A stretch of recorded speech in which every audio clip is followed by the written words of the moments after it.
Hi friends, நம்ம இன்னைக்கு எங்கே வந்திருக்கோம்னு பார்த்தீங்கன்னா திருப்பூரில் இருக்கிற கொடிகாத்த குமரன் அவரோட நினைவிடத்துக்கு தான் வந்திருக்கோம். இந்த இடம் எங்கே இருக்குன்னா திருப்பூர் மெயின் டவுனில் இருக்குது. நம்மள பல பேருமே ஆகஸ்ட் 15th இண்டிபெண்டன்ஸ் டே அப்படின்னா ஒரு ஹாலிடே, ஃபன் பண்ணுற டே, என்ஜாய் பண்ணுற டே அப்படிங்கிற மாதிரி தான் பார்த்துட்ருக்கோம். ஆனால் இதுக்கு பின்னாடி எத்தனை பேரோட உழைப்பும் உயிர் தியாகமும் அதை நினச்சி பார்க்குற விதமாக தான் நாம் இப்போது கொடிகாத்த குமரன் அவரோட நினைவிடத்துக்கு வந்திருக்கோம். இந்த தூண் தான் திருப்பூர் குமரன் அவரோட நினைவு தூண். திருப்பூர் குமரன் அவர்கள் 1932 ஜனவரி 10 அன்னைக்கு ஒரு மறியல் போராட்டத்திற்காக பெருமளவில் தொண்டர்களை திரட்டி கையில கொடியை ஏந்தியவாறு தலைமை ஏற்று நடந்து போயிட்டு இருந்திருக்காரு. அப்ப பிரிட்டிஷ்காரோட அடக்குமுறையால கடுமையா தாக்கப்பட்டிருக்காரு. பிரிட்டிஷ்காரங்களோட கண்மூடித்தனமான தாக்குதலுக்கு பிறகும் கூட வந்தே மாதரம் வந்தே மாதரம் அப்படிங்கிற முழக்கத்தை அவர் விடவே இல்லை. அது மாதிரி கையில் இருக்க கொடியும் கீழே விடவே இல்லை. அதனால தான் நம்ம இப்பயும் அவரை கொடிகாத்த குமரன் அப்படின்னு கூப்பிட்டுட்டே இருக்கோம். பிரிட்டிஷ்காரங்க பல முறை அடிச்சோ துன்புறுத்தியும் கூட தன்னோட கையில் இருக்க தேசிய கொடியை மட்டும் அவர் விடவே இல்லை.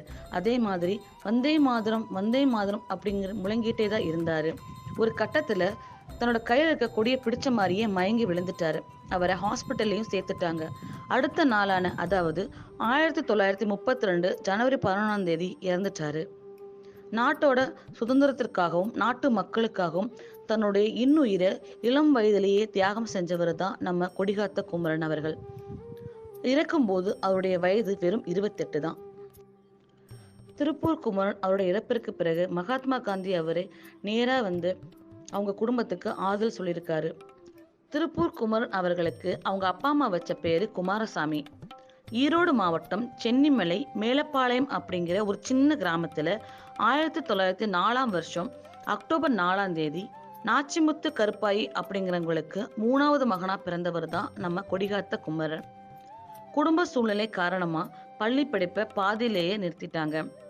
கைத்தறி நெசவு தான் இவங்களோட குடும்ப தொழில். 1923 ராமாயி அப்படிங்கிற பெண்ணை அவர் திருமணம் செஞ்சுக்கிறாரு. கைத்தறி தொழில போதிய வருமானம் இல்லாததால திருப்பூருக்கு மில்லு வேலைக்கு வந்திருக்காரு. மகாத்மா காந்தி அவர் மேல கொண்ட பெரும் பற்றால அன்றைய காலகட்டத்தில் நடந்த எல்லா சுதந்திர போராட்டத்திலையும் கலந்து கொண்டிருக்காரு. பிரிட்டிஷ்காரங்களுக்கு எதிராக நிறைய போராட்டங்களை தலைமையேற்று நடத்தியிருக்காரு.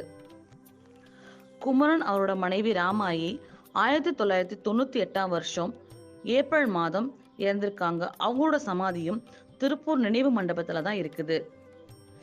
நாடு முழுவதும் நிறைய தியாகிகள் இனம், மதம், மொழி, ஜாதி அப்படிங்கிற எந்த பேதமும் இல்லாம நமக்காகவும் நம்ம சுதந்திரத்திற்காகவும் தங்களுடைய இன்னுயிரையும் தியாகம் செஞ்சிருக்காங்க.